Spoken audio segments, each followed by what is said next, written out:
Today, we're diving into one of the most incredible ballets in the entire human body, the development of our gut. Seriously, it's a journey of amazing twists, turns, and transformations that all happen long before we ever take our first breath. I mean, really think about that. How does all of that plumbing get so perfectly organized?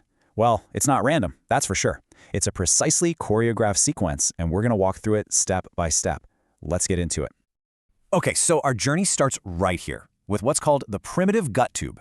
This is the absolute beginning, you know? It's the simple blueprint from which our entire, incredibly complex digestive system is going to emerge. Take a look. In this early embryo, you can see the very beginning, just a straight, simple structure. It's actually kind of hard to believe that everything, from your esophagus all the way down to your colon, originates from this one humble little tube. Now, what's so cool is that this simple tube already has designated zones for development. It's divided into three main regions. You've got the foregut, the midgut, and the hindgut. Each one of these sections is basically pre-programmed to form very specific parts of our adult digestive tract. This is the master plan right here. So let's start at the top and see how this all builds out. We'll kick things off with the foregut, which, let me tell you, goes through some of the most dramatic initial changes. We're talking twists, tilts, and even the budding of brand new organs. The very first major move happens with the stomach. It doesn't just grow bigger, it performs this crucial rotation that sets the stage for all the organs around it. So here's how it works. It's this two-step move. First, there's a 90-degree clockwise rotation. This is what moves the stomach toward its final home on the left side of the body. Then it tilts, creating that classic J shape, and getting the duodenum, the first part of the small intestine, lined up just right. And get this, at the exact same time, another organ is forming, but in two separate parts. It's the pancreas. There's a ventral part which starts towards the front and a dorsal part towards the back. As the duodenum rotates, it literally pulls that ventral pancreas around to meet and fuse with the dorsal part. It's like two lost puzzle pieces finally finding each other to make one complete organ. Amazing! Now, that rotation in the foregut is pretty intricate, but honestly, it's just the opening act. It's time for the main event.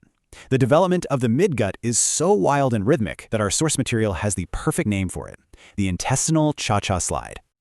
And you know what? I couldn't agree more. This part of the journey is where things get really, really dynamic. So let's break down the steps of this incredible developmental dance. All right, the dance kicks off as the primary intestinal loop, which is growing like crazy, performs an initial 90-degree clockwise rotation. This is step one, and it's what starts to coil our intestines.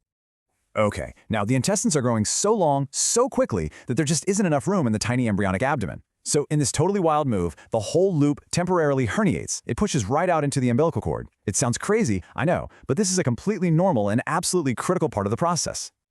And now, for the big finish of the dance. As the abdomen gets bigger, the intestinal loop pulls back inside. But, and this is the key, as it retracts, it completes one last massive rotation, another 180 degrees clockwise. So let's add that up. You have that first 90-degree turn plus the final 180-degree turn, which makes for a grand total of 270 degrees of clockwise rotation. This incredible twist isn't just for show. It's the body's brilliant way of packing over 20 feet of intestine into a tiny space and getting everything arranged just right. Now, I know this can sound super confusing to picture in your head, so here's a fantastic tip from the source material. Just follow the cecum. That's a little part that eventually becomes the junction between the small and large intestine. If you track its journey from way up on the left to its final home in the lower right, the whole rotation starts to make a lot more sense. All right, after all that excitement in the midgut, we finally arrive at the hindgut. Here, the main job is to establish the final connections and, really importantly, the separations for our digestive and urinary systems. This final step happens through a process called cloacal partitioning. Just think of the cloaca as a kind of shared exit chamber at the end of the line. To separate the plumbing, a wall called the urorectal septum grows down and divides this chamber into two distinct outlets, one for the future urinary system and one for the rectum. So why does getting this whole developmental dance right matter so much? Well, because if any of these steps get missed, or if they happen in the wrong order, it can lead to some really serious medical conditions. Let's take a look at a few. Hey, remember that take it back now y'all step from the cha-cha slide? Well, if the intestines fail to do that, if they don't retract from the umbilical cord, it results in something called an omphalocele.